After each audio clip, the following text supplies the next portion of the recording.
Sinuspindi ng Department of Migrant Workers ang dalawang ahensya sa Malate, Manila na sangkot umano sa illegal recruitment at iba pang paglabag.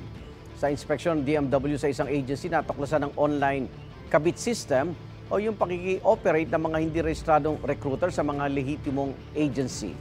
Ang isa kasi sa mga nag-a-apply, maging OFW, ni-recruit lang sa pamamagitan ng Facebook, saka ni-refer sa naturang agency. Napagalaman na hindi rin rehistrado sa DMW ang accommodation ng naturang agency para sa mga OFW na paalis na.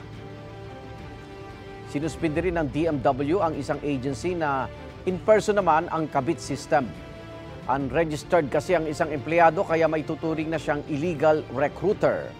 Git naman ng empleyado, sumasailalim pa lang siya sa training. Sasampa ng DMW ng kaukulang reklamo ang nahuling unregistered recruiter.